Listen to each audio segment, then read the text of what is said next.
So, welcome to Louisiana, and the topic for this evening is making hurricanes, the hurricane cocktail, which I believe was initially requested by Johnny Butler, but I'm sure that there were others who were equally interested and curious as to how a hurricane should really be made. So what I'm going to do is to go through the process of showing you how to do that, and this will be for a quantity of two.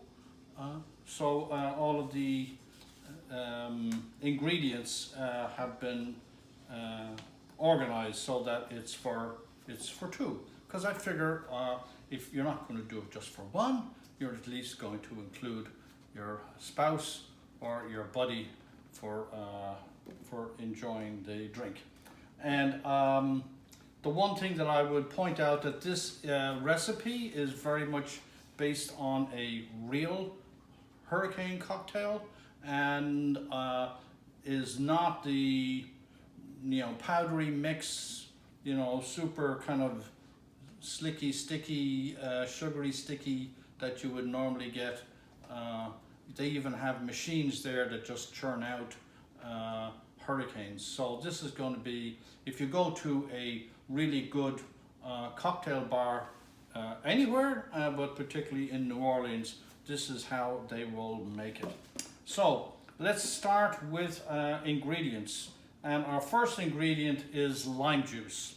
Now, we're going to be putting in 2 tablespoons, which equates to 1 ounce of lime juice.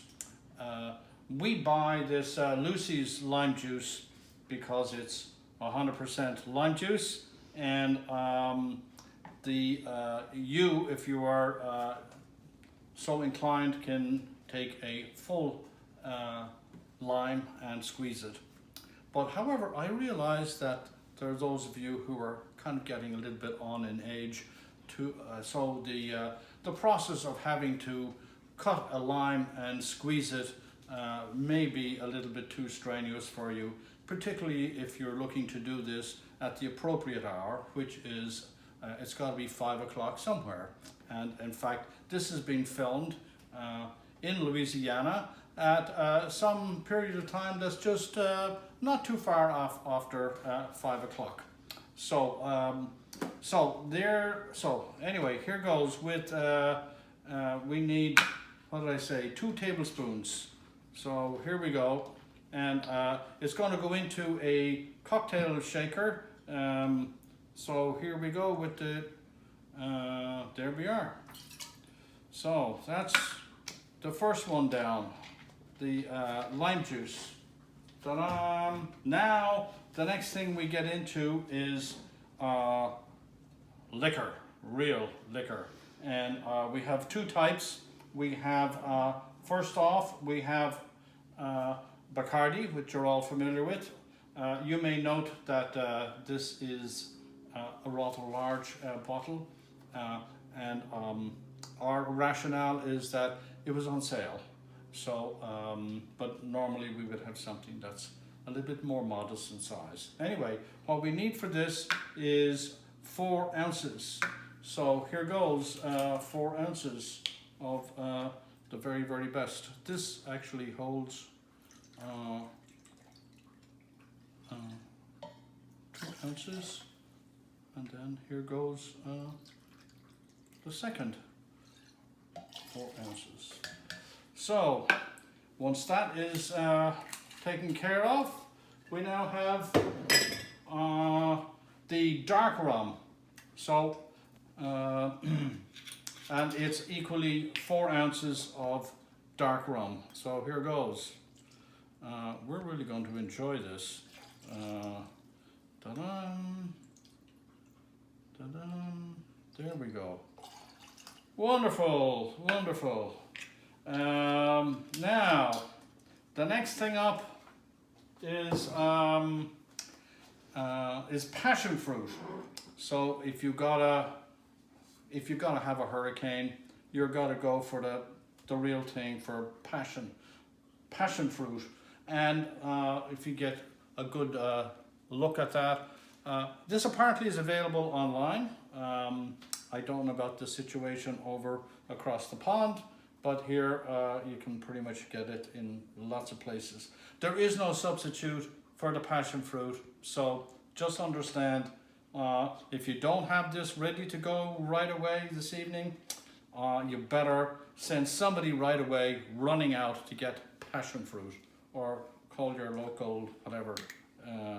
So here we go with passion fruit, and oops, I'm looking for my ingredients. The passion fruit is 4, so it's equally 4 ounces. Ba-dum. Oh, and by the way, the person who provided me with all of these directions is a native of New Orleans, and we have an affiliation for the last 15 years or so. So anyway, the next thing up is some OJ, and in this case we just need 2 ounces of OJ, and I'm pretty sure that orange juice is the one thing that's going to be readily available.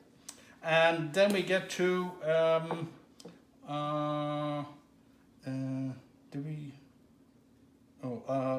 the simple syrup.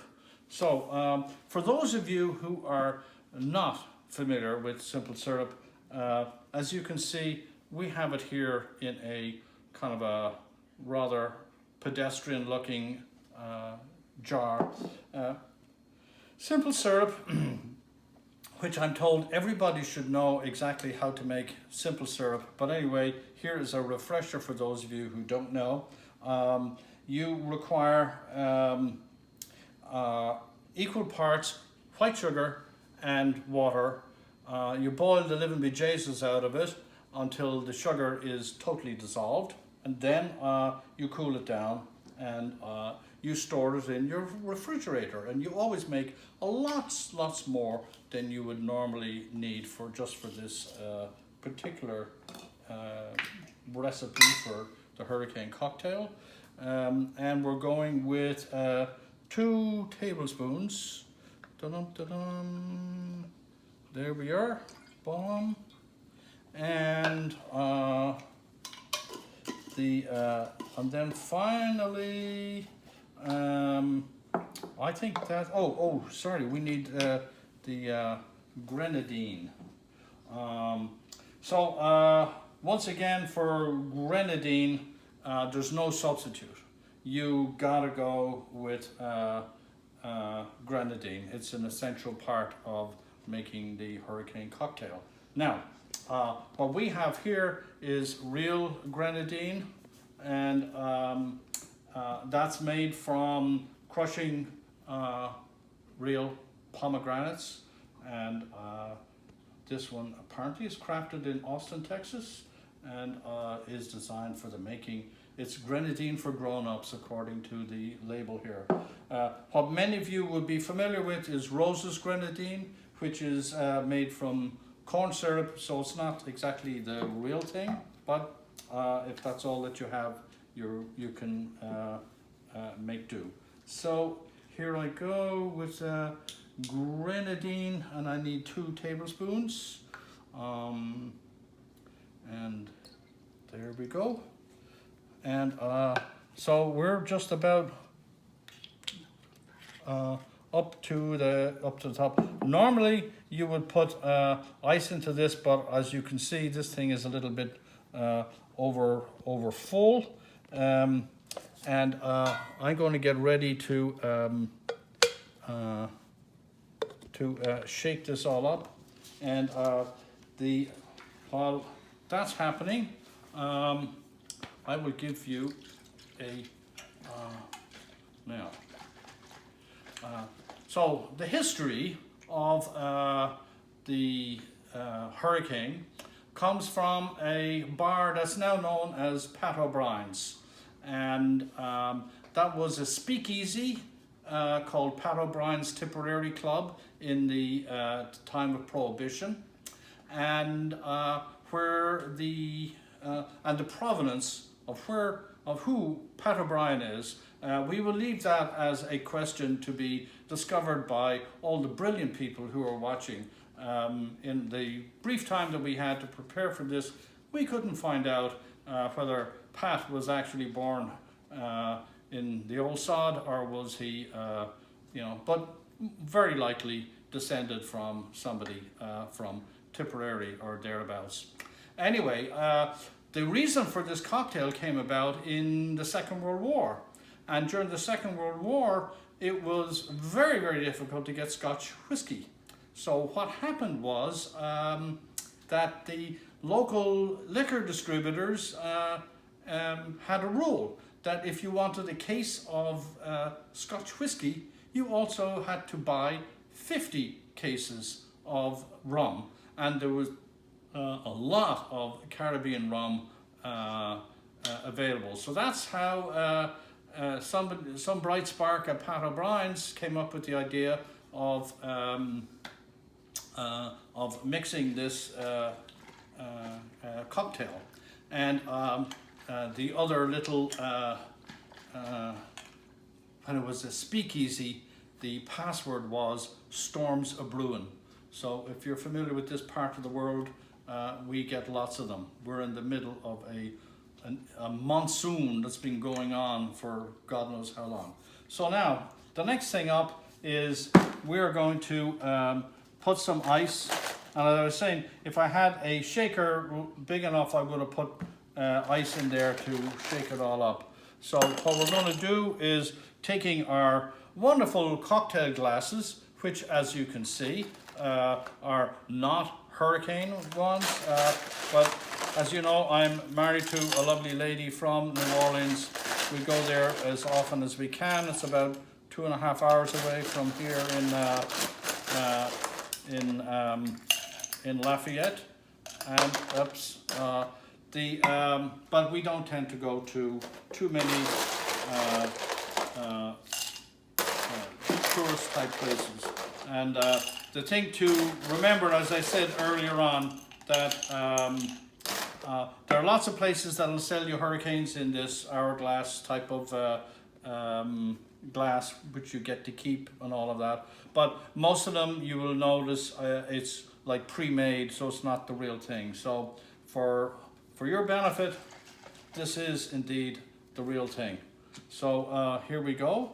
And we pour it out over ice, and we're going to be ready to consume a totally delicious and nutritious. Remember, it's got passion fruit and orange juice, and also, and then in order to, you need a garnish. And here is our garnish, and a little bit of, so what is this? This is a, well, it's a garnish. Cherry. Oh, it's a cherry.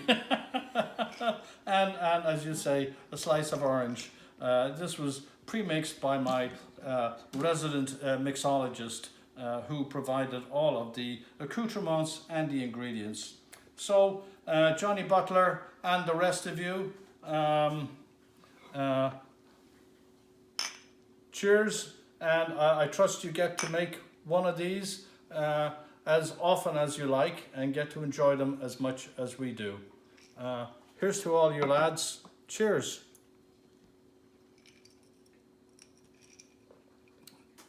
God. Oh God. Oh yes. This is good. Yum, yum, yum. We're done.